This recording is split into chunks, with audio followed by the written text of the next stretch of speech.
Aller dans le livre des rois, dans le mois de mai spécialement, on a beaucoup été dans le livre des rois et donc on a vu spécialement donc Élie et on va continuer donc ce matin spécialement à voir ce message intitulé Le feu de l'Éternel. Le feu de l'Éternel, ça c'est dans 1 Roi chapitre 18 et nous allons lire ce matin au verset 20. À partir du verset 20, spécialement, nous lisons donc 1 Roi chapitre 18 verset 20. Akab envoya des messagers vers tous les enfants d'Israël et il rassembla les prophètes à la montagne du Carmel. Et alors Élie s'approcha de tout le peuple et dit: jusques à quand clocherez-vous des deux côtés? Si l'Éternel est Dieu, allez après lui. Si c'est Baal, voyez, allez après lui. Le peuple ne lui répondit rien, ils ont la bouche fermée. Et Élie dit au peuple: je suis resté seul des prophètes de l'Éternel, et il y a 450 prophètes de Baal, des faux prophètes, que l'on nous donne 2 taureaux, qu'ils choisissent pour eux l'un des taureaux, qu'ils le coupent par morceaux, et qu'il le place sur le bois, sans y mettre le feu. Et moi, je préparerai l'autre taureau, et je le placerai sur le bois, sans y mettre le feu. Puis, invoquez le nom de votre Dieu, et moi, j'invoquerai le nom de l'Éternel. Le Dieu qui répondra par le feu, c'est celui-là qui sera Dieu. Et tout le peuple répondit en disant: c'est bien. Amen. Père, nous te bénissons pour ta parole qui nous parvient après ces millénaires, Seigneur, où cet événement est arrivé d'une façon réelle sur la montagne du Carmel qui surplombe la Méditerranée en Israël. Nous te demandons, Père, de bénir abondamment ce matin nos cœurs et nos âmes, que tu puisses nous faire comprendre quelle est ta pensée, que nous puissions, Seigneur, la saisir, que nous puissions vraiment la méditer, que nous puissions y réfléchir et que le Saint-Esprit nous remplisse abondamment, que nous devenions feu et flamme, que nous soyons embrasés d'un nouveau feu, Seigneur. Te demandons, Seigneur, que tu deviennes réellement le maître de nos âmes. Esprit de Dieu, esprit d'amour, embrase-nous en ce jour de tes divines flammes, que nous puissions porter ta bonne nouvelle avec facilité, avec joie, avec rapidité, Seigneur, et en train. Nous te le demandons, Père, dans le nom puissant de ton Fils merveilleux, notre Sauveur, sans lequel nous ne pouvons pas nous présenter devant toi. Merci de nous avoir donné cet avocat, ce consolateur merveilleux, ce Sauveur. Merci, Seigneur, pour Jésus-Christ, ton Fils unique, que tu aimes tellement, et tu l'aimes autant, lui, que nous. Merci, Père, au nom de Jésus. Amen. Et tout le peuple dit Amen. Amen. Vous pouvez vous asseoir, frères et sœurs. Alléluia. Gloire à Dieu. Nous avons ce matin devant nous une image merveilleuse. L'image, donc, la description, une description assez détaillée d'un défi qui a été lancé par un homme de Dieu il y a de cela très longtemps. Et la description vivante se passe sur la montagne du Carmel. Et ce que nous avons là ce matin, évidemment, est inspiré par le Saint-Esprit. Le prophète de Dieu est présent. Il s'appelle Élie. Il vit dans une époque d'apostasie ou de recul complet, où le peuple appelé de Dieu s'est totalement éloigné et même a abandonné son Dieu, sert Dieu du bout des lèvres, mais sert le diable en même temps. Raison pour laquelle Élie, placé devant ce peuple immense, leur lance ce défi et leur demande jusqu'à quand, ça va durer combien de temps cette histoire, ce petit jeu, jusqu'à quand allez-vous servir en même temps supposément Dieu et en même temps le diable? Voyez, jusqu'à quand clocherez-vous des deux côtés? Si c'est l'Éternel qui est véritablement le vrai Dieu, eh bien servez-le. Si c'est Baal, ben servez-le. Si vous voulez suivre le diable, servez-le, mais vous ne pouvez pas suivre les deux à la fois. Et ces gens-là, il est dit, ne lui répondirent rien. Moi, j'aime ce petit bout de phrase, ils ne lui répondirent rien. Vous voyez, ils ont la bouche fermée. Pourquoi? Parce que le péché ferme la bouche. Le péché ferme la bouche. Voyez? Évidemment. Et là, nous avons cette description, donc, de cet épisode inspiré par le Saint-Esprit.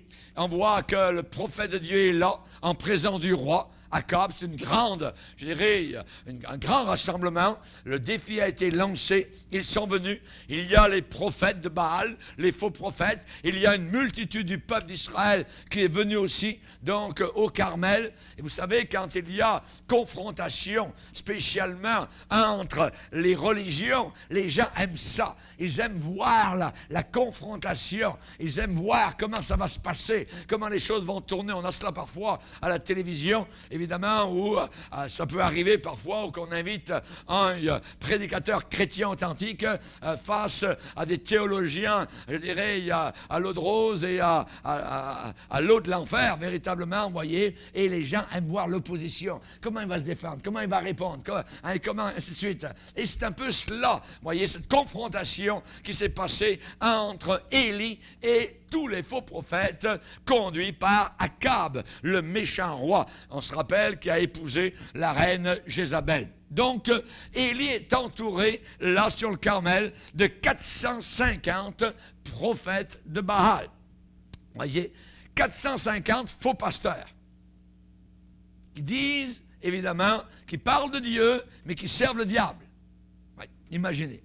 Et le prophète de Dieu, en plus, est entouré de 400 autres prophètes qui, eux, ont une autre religion. Ils servent la déesse du ciel. Voyez? Ils servent une femme déesse qui s'appelle Astarté. Ça n'a pas changé. Les hommes ont toujours voulu adorer une sorte de déesse, la reine du ciel. Et l'Église romaine a trouvé un bon moyen en inventant, en prenant un personnage de la Bible et donc en l'élevant à un niveau de divinité. Et c'est la raison pour laquelle vous voyez Marie parfois au-dessus de la planète Terre avec un serpent sous ses pieds. Voyez, c'est complètement faux, voyez. C'est complètement, je dirais, insensé, parce que ce n'est pas elle qui a écrasé la tête du serpent, c'est Jésus-Christ à la croix du Calvaire, et la religion humaine veut donner un rôle, veut voler, je dirais presque, veut voler le rôle que Jésus-Christ a et le donner à une femme, appelée donc Marie. Ici, c'est Astarté. Astarté, donc une déesse qui était adorée, évidemment, donc avec toutes sortes de cultes, de faux cultes. Et la foule, donc, rassemblée est immense, là, sur le mont Carmel. On sait que nous, aujourd'hui, il y a des problèmes dans l'Église chrétienne qui viennent d'une direction particulière à cause des faux prophètes. Les faux prophètes sont au milieu de nous, ils nous entourent, ils sont parfois immiscés à l'intérieur même de l'Église avec d'autres évangiles, des évangiles appelés de prospérité. Ils vous promettent mer et monde, ils vous promettent des millions, ils vous promettent de l'or, ils vous promettent les plus belles maisons dans le quartier, ils vous promettent des montres Rolex, des Cadillac et des choses semblables qui vont rouiller, évidemment, comme leur évangile à eux, parce que ce n'est pas l'évangile de Jésus-Christ. Jésus-Christ n'a jamais promis des choses semblables, voyez. Évidemment, on a ces faux prophètes qui sont au milieu de nous, mais qui en même temps parlent de Jésus, parlent de la croix, parlent de la Bible. Et c'est cela, justement, qui est séduisant. Et on a aussi d'autres évangiles, comme un évangile appelé l'évangile de l'estime de soi. Cette expression « estime de soi », évidemment, est totalement anti-Dieu et anti-Christ. Pourquoi? Parce que, et on dit aux gens de ne pas parler contre le péché, parce que l'estime d'eux-mêmes va être écrasée, voyez. Mais je bénis le Seigneur de ce que le vrai évangile a écrasé mon estime de moi-même. Le vrai évangile a écrasé mon orgueil. Le vrai évangile m'a montré que j'avais besoin d'un autre sauveur pour me délivrer. Et c'est la croix. Et ces faux évangiles sont en train d'enlever, de renverser la croix du calvaire. On va lire un exemple de cela dans la deuxième épître de Pierre. Deuxième épître de Pierre, chapitre 2, verset 1er. Pierre dit, il y a eu parmi le peuple, quel peuple? Le peuple d'Israël. Il y a eu parmi le peuple de faux prophètes. Et il y aura, il y aura, de même, la même manière, parmi vous, au milieu des chrétiens, de faux docteurs, des faux enseignants, des gens qui enseignent de l'erreur et qui introduiront, voyez, donc il y a introduction à l'intérieur du corps de Christ, qui introduiront des sectes pernicieuses. Ce mot secte veut dire dans le mot grec hérésie. Ils introduiront des hérésies pernicieuses, mauvaises. Et ensuite, on les décrit, le Saint-Esprit les dévoile, qui reniant le Maître qui les a rachetés. Ils renient Jésus-Christ, tout en parlant de Jésus. Ça ne veut pas dire qu'ils ne parlent pas de Jésus, ils en parlent. Mais ils le renient, voyez, qui reniant le Maître qui les a rachetés. Pourquoi? Parce qu'ils renient l'Évangile, ils renient le sang de la croix, ils renient la séparation d'avec le monde que nous devons avoir, voyez. Ils renient le Maître qui les a rachetés et ils attireront sur eux une ruine soudaine. Et voyez le problème, plusieurs les suivront, beaucoup de personnes les suivront dans leur dissolution. Et la voix de la vérité sera calomniée à cause d'eux. Donc la cause, pourquoi bien souvent l'Évangile n'est pas accepté ou est moqué, ridiculisé, à cause des faux prophètes. Ouais. La voix de la vérité sera calomniée à cause d'eux. Maintenant, un de leurs motifs, verset 3, par cupidité. Ça veut dire par amour d'argent. Par cupidité, ils trafiqueront de vous. Ça veut dire ils vont se jouer de vous. Ils vont jouer sur les ficelles. Ils vont arriver par des belles paroles à soutirer de l'argent de vos poches. Nous comprenons que nous donnons nos dîmes, nos offrandes à l'Église, c'est normal, mais eux vont bien plus loin que cela, voyez. Et ensuite, ils peuvent arriver devant les gens en disant « Dieu m'a dit que ce matin, il donne un montant extravagant, vous voyez, et que c'est avec vous que, évidemment, j'aurai ce montant-là. » Évidemment, c'est des voleurs, littéralement. Mais ils se servent du nom de Dieu comme si Dieu leur a parlé. Et ils ont toutes sortes de trucs, vous voyez, toutes sortes de ficelles. Il est dit, ils trafiqueront. Un trafic, ça veut dire c'est quelque chose de mensonger, quelque chose qui est caché, quelque chose qui est par en dessous pour autre chose. Il est dit, ils trafiqueront de vous au moyen de paroles trompeuses, eux que menacent depuis longtemps la condamnation et dont la ruine ne sommeille pas. Ça veut dire que tôt ou tard, évidemment, ils s'en vont à la perdition. Avec leur bouche pleine de dollars, pleine d'argent, avec leur Cadillac, avec leur faux évangile et leur estime d'eux-mêmes. La question ce matin que nous posons, parce que Élie a fait face à ces faux prophètes, vous voyez, il y en a 450 qui servent le diable, et il y en a 400 qui servent une déesse qui s'appelle Astarté. Ce qui veut dire il est seul, entouré de 850, je dirais, entre parenthèses, pasteurs de faux cultes. 850. C'est une grande convention. Et lui est tout seul.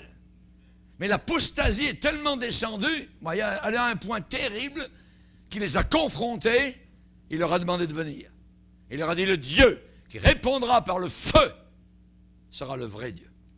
Ce que nous voulons voir, vous allez invoquer vos dieux, et on va voir qui va être le vrai Dieu.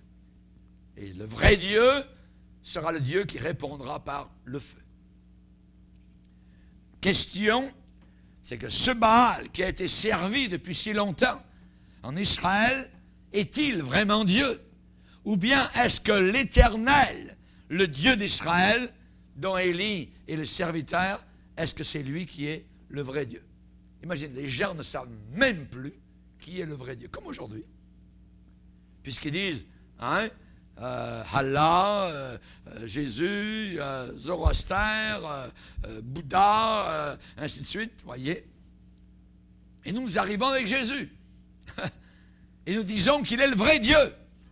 Plus que cela, il est le créateur du monde, des mondes, de l'univers. Ah oui, nous arrivons au même point. Évidemment, c'est un merveilleux récit que nous avons, un récit sacré dans les Écritures, un rapport historique, c'est un fait réel, fait vécu. Voyez, ce n'est pas du rêve, la fiction, ce n'est pas un mythe, pas du tout. Voyez, c'est un drame saisissant, et je dirais qu'il nous amène, qu'il nous apporte deux choses ce matin. La première, c'est ça affermit notre foi. Notre foi va ressortir plus forte parce que toute l'Écriture est inspirée de Dieu et utile pour enseigner, corriger, convaincre. Voyez, donc cette Écriture ce matin, elle est là pour affermir notre foi. Et d'où vient la foi? Est-ce que la foi flotte dans les airs? Est-ce que la foi flotte au-dessus du toit? Non, la foi vient. D'où elle vient? Elle vient de ce qu'on entend, et ce qu'on entend vient de la parole de Dieu. Amen. Donc, nous sommes nourris par nos oreilles. Alléluia. Ça rentre par nos oreilles, et ça nourrit notre foi à l'intérieur. Exactement comme notre corps est nourri par la bouche, et notre force physique revient, eh bien, nous entendons la parole de Dieu avec nos oreilles, et cette parole produit en nous de la vivacité, de la force, de la foi, de l'énergie, alléluia, et évidemment un amour plus grand pour le Seigneur. Amen.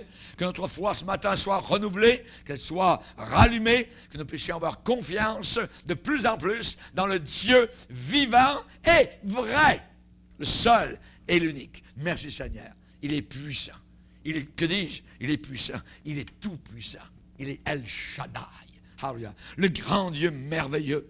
Lorsque l'ange est arrivé vers Marie et lui a dit qu'elle serait enceinte sans qu'un homme ne la touche, l'ange Gabriel, elle a dit, mais comment se fait-il, parce que je ne connais pas d'homme? Et on comprend évidemment jusqu'à un certain point sa réponse de jeune fille. Une jeune fille qui a peut-être, je ne sais pas, 15-16 ans, voyez. Et donc, l'ange lui répond, avec Dieu, rien n'est impossible. Avec Dieu, rien n'est impossible. Gloire au Seigneur. Et non seulement ce matin, notre texte va affermir notre foi, mais deuxièmement, c'est un défi permanent. C'est un défi permanent jusqu'encore maintenant, aujourd'hui. Par rapport à cet événement passé, les leçons que nous allons en tirer sont toujours d'actualité. Toujours aujourd'hui. Pourquoi? Parce qu'il y a les fausses religions, parce qu'il y a les faux cultes, parce qu'il y a évidemment l'apostasie parmi le peuple de Dieu, parmi les dénominations religieuses, évangéliques et ainsi de suite. Quel est le plus grand besoin? Quel est le besoin le plus urgent de l'Église aujourd'hui? Quel est son besoin? Quelqu'un va dire, ah, pasteur, c'est l'argent. Eh bien, je dirais non, ce n'est pas l'argent. Pourquoi? Parce que Pierre, l'apôtre, lorsqu'il a pris la main de cet homme paralysé à la porte Labelle, à Jérusalem, il a dit, je n'ai ni or ni argent, mais ce que j'ai, je te le donne. Au nom de Jésus, lève-toi et marche. Alléluia, que Dieu soit béni, que Dieu soit glorifié. Je n'ai ni argent ni or, mais ce que j'ai.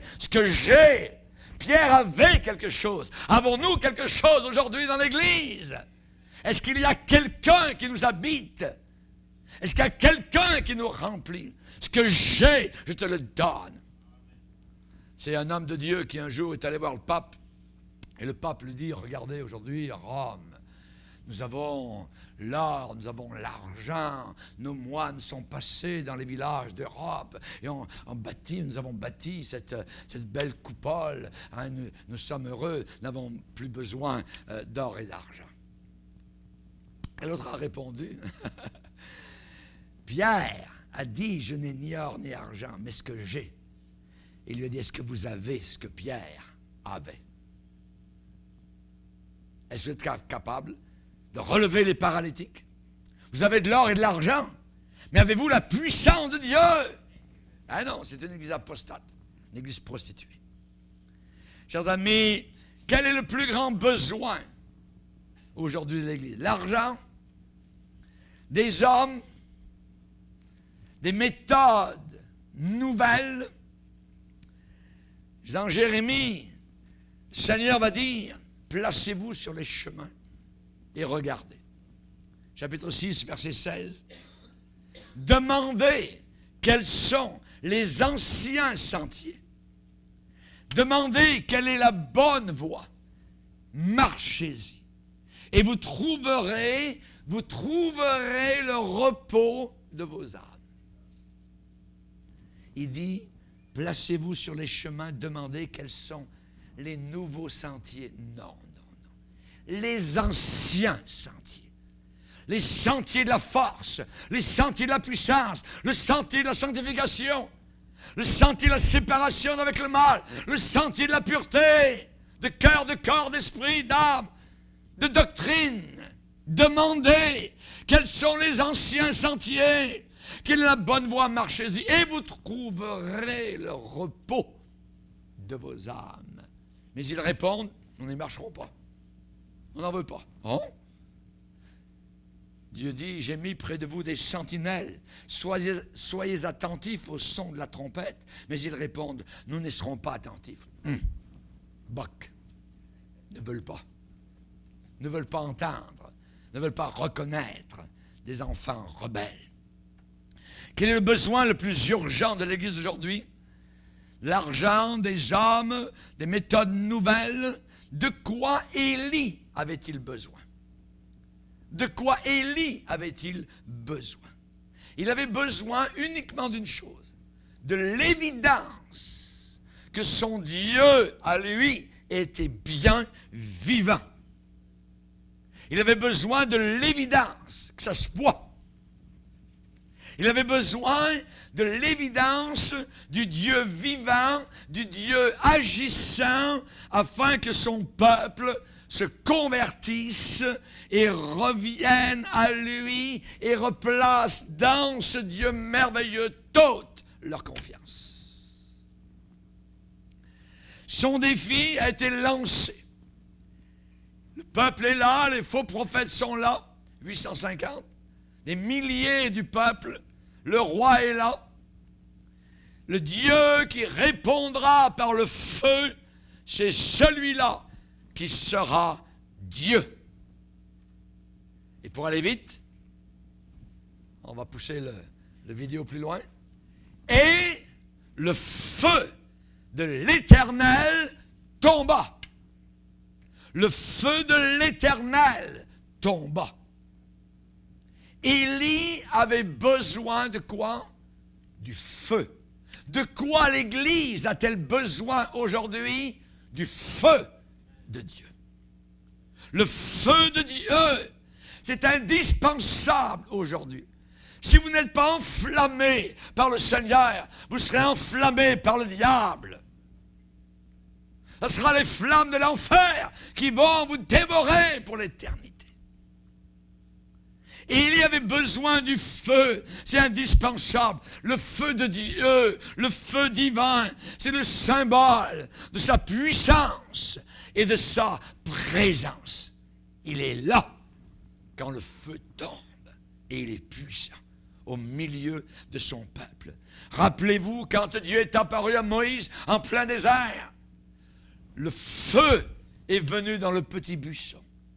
Le petit buisson est devenu une flamme de feu et le buisson ne se consumait pas. Nous sommes les petits buissons dans le désert de ce monde. Parfois avec des petites épines, mais que le feu vienne et brûle les épines. Amen. Brûle les scories. Hallelujah. Le feu de Dieu a été manifesté là dans le désert et Dieu a parlé à Moïse. On voit que Dieu guidait le peuple d'Israël dans le désert. Il a dit l'Éternel les conduisait la nuit dans une colonne de feu pour les éclairer. En plein désert, une colonne de feu montait à des centaines de mètres en plein désert.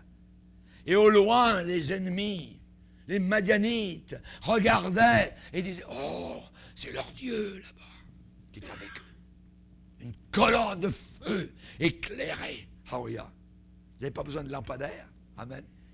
Imaginez. Tout le camp était éclairé par une colonne de feu. Ça voulait dire quoi? Dieu est là. Dieu était au milieu de son peuple. Dieu présidait, Dieu conduisait son peuple. Alléluia. Quand Dieu a parlé à son peuple, après la sortie d'Égypte, ils sont retrouvés en bas d'une montagne. Et Moïse les a préparés pour aller rencontrer Dieu. C'était tous en bas de la montagne. Des milliers, plus que des milliers, des centaines de milliers, environ 3 millions de personnes étaient au pied d'une montagne appelée le mont Sinaï. Le mont Sinaï. Il est dit, on va le lire si vous voulez bien, vous allez voir, Exode 19. Exode 19. Il est dit, verset 16, le 3e jour au matin, il y eut des tonnerres, boum, boum, imaginez, des éclairs, une épaisse nuée sur la montagne, le son de la trompette. Ils ont entendu des trompettes. C'est pas eux qui sonnaient les trompettes. Du haut des cieux, il y avait des sons de trompettes. Le son de la trompette retentit fortement. Tout le peuple qui était dans le camp fut saisi d'épouvante, s'en mit à trembler. Ils avaient peur. Moïse fit sortir le peuple du camp à la rencontre de Dieu et se placèrent au bas de la montagne. La montagne du Sinaï était tout en fumée parce que l'Éternel y était descendu au milieu du feu. L'Éternel y était descendu au milieu du feu. Cette fumée s'élevait comme la fumée d'une fournaise et toute la montagne tremblait avec violence. Le son de la trompette retentissait de plus en plus fortement. Dieu n'a pas besoin d'un système de son. Voyez, il montait. Voyez. Moïse parlait et Dieu lui répondait à haute voix. Dieu parle toutes les langues. Et ceux qui étaient présents entendaient la conversation entre Moïse et Dieu qui répondait à son serviteur à haute voix. Ainsi l'Éternel descendit sur la montagne du Sinaï, sur le sommet de la montagne. L'Éternel appela Moïse sur le sommet de la montagne et Moïse monta. Le feu. Dans Lévitique, chapitre 9, verset 24, il est dit, le feu sortit de devant l'Éternel et consuma sur l'autel l'Holocauste. On voit que David, un jour, le roi d'Israël, a invoqué l'Éternel. Il est dit, Dieu lui répondit par le feu. 1 Chronique 21, verset 26. Dans 2 Chroniques 7, verset 1, quand Salomon eut achevé de prier, le feu descendit du ciel et consuma l'Holocauste. Vous dites, mais comment Caïn a-t-il su que son sacrifice n'était pas accepté et que celui de son frère était accepté de Dieu? C'est simple. Le feu est tombé sur le sacrifice de son frère Abel. Et sur son propre sacrifice, rien ne se passait. L'approbation de Dieu vient quand le feu de Dieu descend sur une personne, sur une église, sur une communauté, sur un chrétien.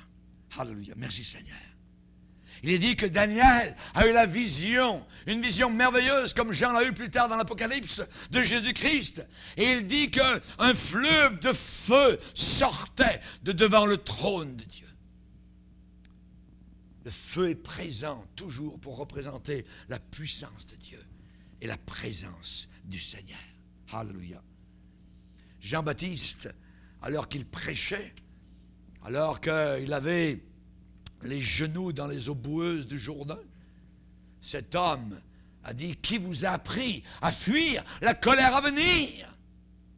Moi, je vous baptise dans l'eau pour vous amener à la repentance, mais celui qui vient après moi est plus puissant que moi, et lui, il vous baptisera du Saint-Esprit et de feu. De feu. Alléluia. Es-tu baptisé de feu? Ça brûle quelque part. Est-ce que c'est comme la casserole qui est sur le poêle qui fait boum, boum, boum, boum, boum, boum, avec des bulles puis du bouillon, parce que ça bout? Ou bien si c'est calme plat? Très dangereux, calme plat. Vous voyez? Puisses-tu être froid ou bouillant? Ceux qui sont tièdes, je les vomirai de ma bouche. Seigneur, garde-nous de toute tiédeur. Que ton feu retombe sur nos vies, s'il est déjà tombé dans le passé. Seigneur, qu'il tombe sur nos cœurs ce matin. Remplis-nous du Saint-Esprit. Viens, Esprit de Dieu, fais-nous sentir ta présence.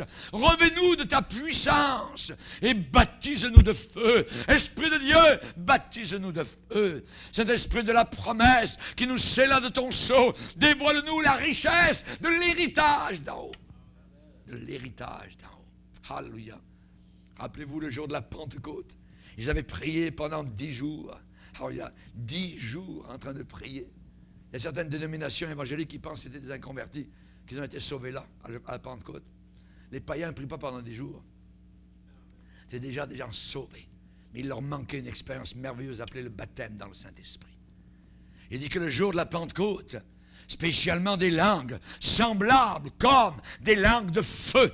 Alléluia, gloire au Seigneur. Leur apparurent. Et parfois, on a vu des petites images pieuses où il y a une petite langue de feu sur la tête des 12 apôtres. Vous voyez? Non, non, non, c'est pas ça, l'image. L'image, c'est qu'ils étaient devenus une langue de feu. De haut en bas, le feu les remplissait. Alléluia. Le Saint-Esprit les remplissait de dessous leurs pieds jusqu'au sommet de leur tête. Des flammes de feu. Alléluia, leur apparurent. Séparés les unes des autres et se posèrent sur chacun d'eux. Et ils furent tous remplis du Saint-Esprit et se mirent à parler en d'autres langues selon que l'Esprit leur donnait de s'exprimer. Merci Seigneur. Dans Hébreu, il est dit que nous devons rendre à Dieu un culte de reconnaissance. Pourquoi? Parce que notre Dieu est aussi un feu dévorant. Un feu dévorant. Gloire au Seigneur. On a besoin de quoi aujourd'hui? De quoi l'Église a-t-elle besoin? Le feu du Saint-Esprit. Amen. Que ce feu descende sur nous. Que ce feu descende sur l'œuvre qu'il nous a confiée. Amen. C'est une flamme particulière. Alléluia. Il y en a des gens qui sont enflammés pour le péché. Il y en a qui saisissent la coupe du péché avec flamme et ils la boivent jusqu'à la lit. Voyez. Nous voulons être enflammés pour le Seigneur. Nous voulons boire aux sources d'eau vive, dans la pureté, dans la sainteté, dans la séparation d'avec ce monde pervers et méchant et tordu. La flamme de Dieu est une flamme ardente qui brûle le péché, qui brûle le péché, qui consume les scories, les saletés, les charbons de nos cœurs, qui illumine nos vies, une flamme qui attire. Amen. Quand il y a un feu de la Saint-Jean, quelque part, on est attiré en pleine nuit vers aller voir le feu, être autour du feu, la flamme nous attire. Amen. Et quand on va brûler, mon frère, ma sœur, amen. Quand on va brûler, quand cette église, cette assemblée sera comme un feu, ils viendront. Amen. Ils viendront. Et on dit, mais qu'est-ce qui se passe là-bas? Qu'est-ce qui se passe? Oui. On a besoin de ce feu. On a besoin du Saint-Esprit. Il est dit dans la Bible, un des principes de la parole de Dieu, le feu brûlera continuellement sur l'autel. Et il ne s'éteindra pas. Ce qui arrive à une dénomination pentecôtiste, comme le mouvement de Pentecôte par exemple, c'est que nous sommes actuellement à 100 ans du départ. Et un mouvement, généralement, ne dure pas plus que 3 générations. Et aujourd'hui, vous regardez le mouvement de Pentecôte, c'est un mouvement éteint. Oui, ici et là, il y a des gens qui aiment le Seigneur, il y a des pasteurs qui sont corrects, qui aiment Dieu. Mais de façon générale, en tant que mouvement, voyez, spécialement dans nos pays, voyez, d'Amérique, du Canada, nous voyons aujourd'hui cette alliance, nous allons le voir dans la conférence, avec des religions païennes, avec des religions qui renient Dieu, qui adorent les démons, qui prient les morts, et ainsi de suite. Voyez, on veut s'associer, on veut nous pousser dans cette direction-là, et nous refusons. Non. Nous ne donnerons pas l'héritage de nos pères. Nous voulons être animés de la foi de Naboth. Il a dit, je ne donnerai pas l'héritage de mes pères. Je préfère la mort à cela. Alléluia. Au bout de 3 générations, 4, Ce qui a été enflammé au départ, eh bien, a besoin d'être repris. Mais au travers des siècles, il y a toujours un reste qui aime le Seigneur, qui garde le feu, qui garde la flamme. C'est un des principes de la parole de Dieu. Le feu brûlera continuellement et il ne devra jamais s'éteindre. Si les mouvements s'éteignent, si un frère ou une sœur s'éteint, voyez, est-ce que je suis obligé de m'éteindre? De rester là en train de poireauter, je dirais, de niaiser. Non! Je veux sauver mon âme. Je veux servir le Seigneur avec feu, avec flamme. Je veux être enflammé pour mon Dieu vivant. Dernièrement, un pasteur dans le Québec avait sa prédication. Le titre de sa prédication, c'était « Comment se permettre nos faiblesses ». Comment se permettre des faiblesses. Imaginez si j'arrive ce matin, je vous dis, mes frères, je vais vous expliquer ce matin comment on peut se permettre des faiblesses dans nos vies. Mais le gars a reviré de bord, il est en train de prêcher qu'on peut accepter le péché.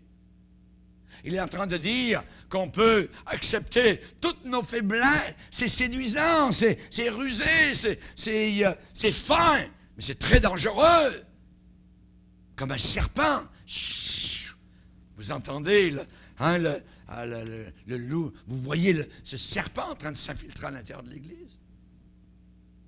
Quand vous avez un pasteur d'une Église pentecôtiste, il y a quelques années de cela, pas très longtemps, qui pendant 2 ans a refusé de venir aux réunions de prière. N'allez pas aux réunions de prière. Il y avait quelques chrétiens qui se réunissaient, mais pas une seule fois le pasteur était aux réunions de prière. Pendant 2 ans. Vous vous rendez compte? Dernièrement, dans une autre église évangélique, les chrétiens ont demandé au pasteur, il faudrait qu'on remette en place nos réunions de prière. Les chrétiens ont dit non, on n'en veut pas. On n'en veut pas. À quoi avons-nous affaire? À l'apostasie. On va continuer à avoir des Bibles, à avoir des réunions, à chanter tout ça, mais on ne veut pas avoir affaire à un Dieu qui nous enflamme, qui brûle nos péchés, qui change, qui bouleverse, qui ébranle notre confort. On met à notre porte la petite pancarte, ne dérangez pas. Ne pas déranger. Faites le ménage à l'extérieur, la personne à l'intérieur est en train de ronfler, de dormir. Ne pas déranger. Ils ne seront pas dérangés. Il y avait un homme qui était sur son lit de mort. Un chrétien est allé le voir et dit, mais monsieur, donnez votre cœur au Seigneur. Mais vous ne voyez pas que je suis en train de mourir, ne me dérangez pas. Vous ne voyez pas que je suis en train de mourir, ne venez pas me déranger. C'est comme ça qu'on descend en enfer. C'est comme ça que l'Église apostate est en train de se lever autour de nous. On n'en veut plus du Seigneur, on le met à la porte. Vous vous rendez compte? On ne veut pas de réunion de prière.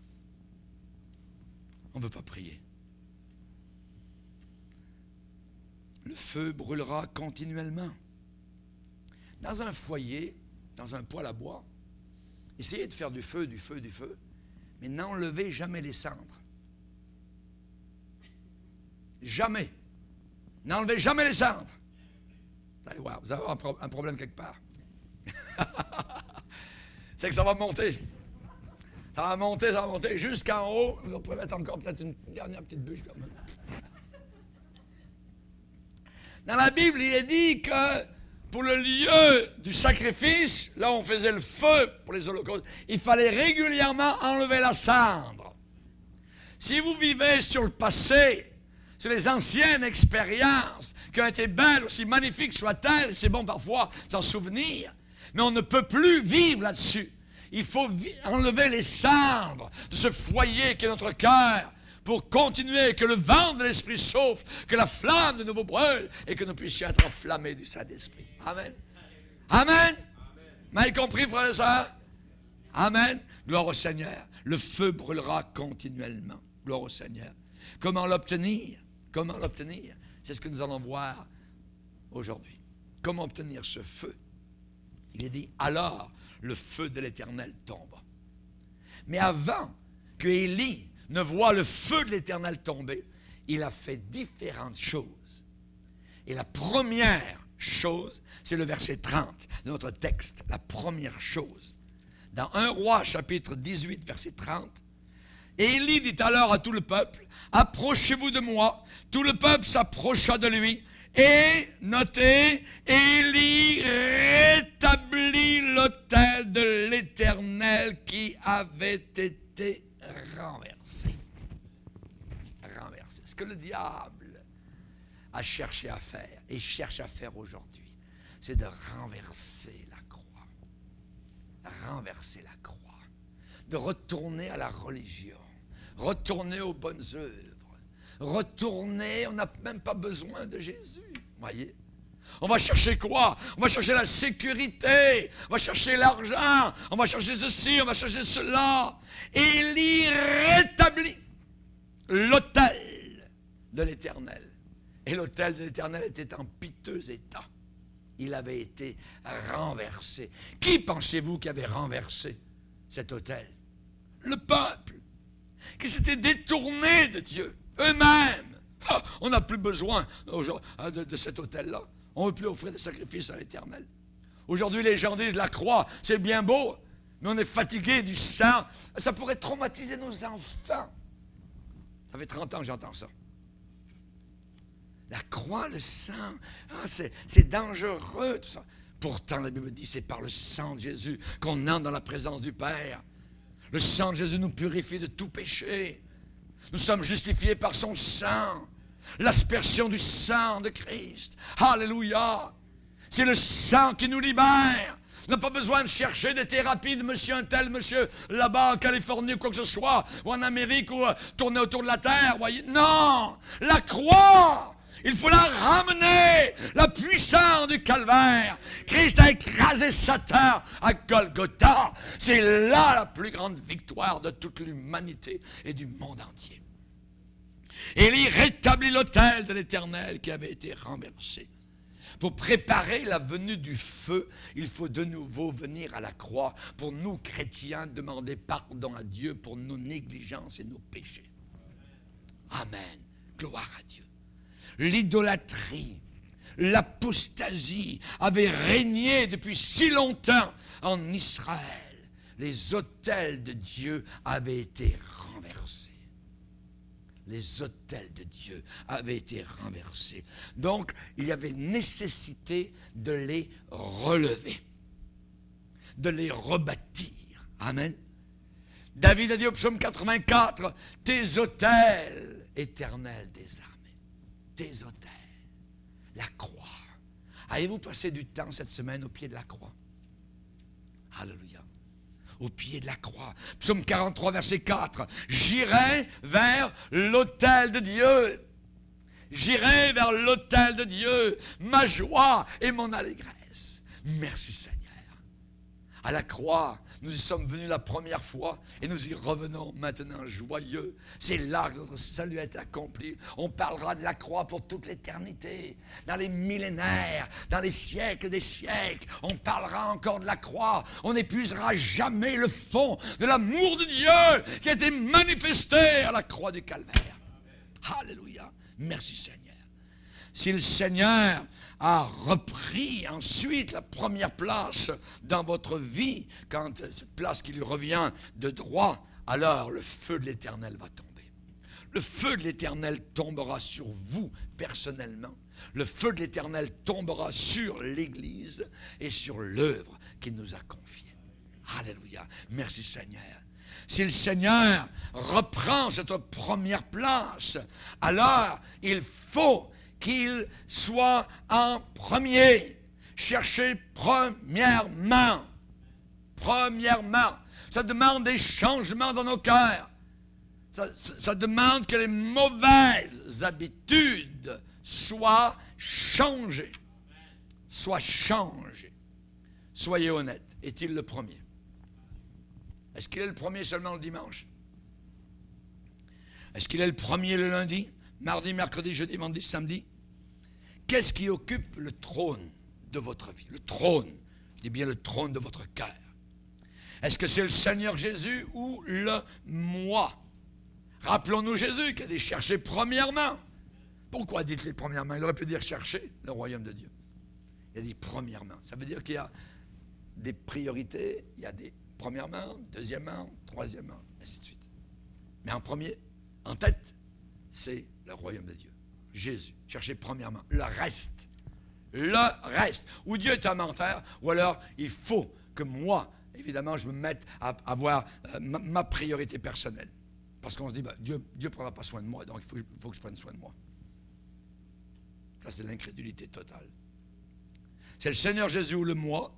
C'est le Seigneur Jésus ou bien un parent, un ami, un enfant. Voyez. Jésus dit, si quelqu'un aime son père, sa mère, son enfant, sa fille, plus que moi, il n'est pas digne de moi. Pas digne de moi. Oui, nous devons aimer nos enfants. La Bible dit, s'aimer les uns les autres. Mais c'est lui en premier. C'est lui en premier. Tout le temps, voyez. Tout le temps. On se rappelle l'histoire que Jésus a racontée. C'est pas une histoire, mais c'est Luc qui nous la rapporte. Quelqu'un a dit un jour, Seigneur, je te suivrai partout où tu iras. Jésus lui a dit, les oiseaux du ciel ont des nids, les renards ont des tanières, mais le Fils de l'homme n'a pas où reposer sa tête. Veux-tu me suivre encore?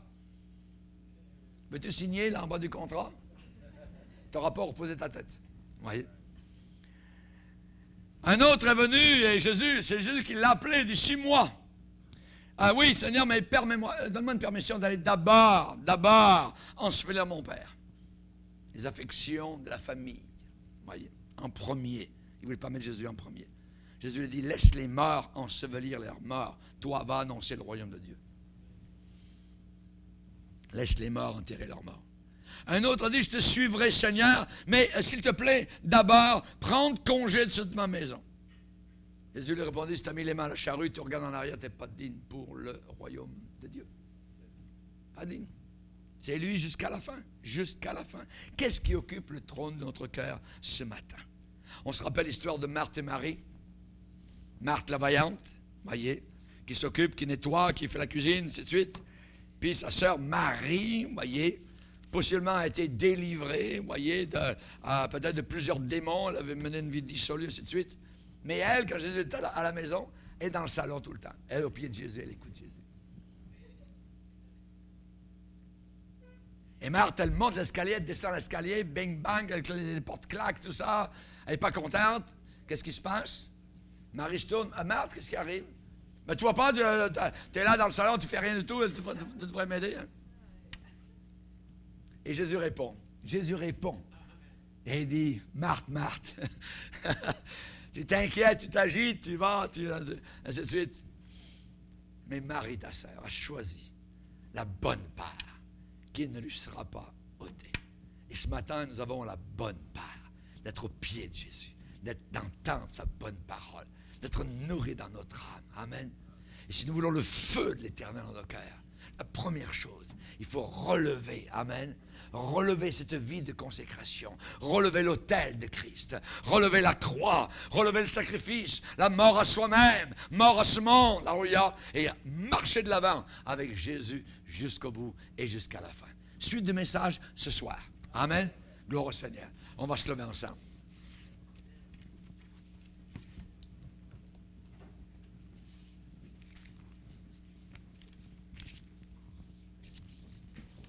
Seigneur, nous te bénissons et te remercions pour ta sainte et puissante parole dans nos cœurs ce matin. Nous te bénissons, Seigneur Jésus, de faire en sorte que nous puissions rentrer en nous-mêmes, Seigneur. Tu nous interpelles.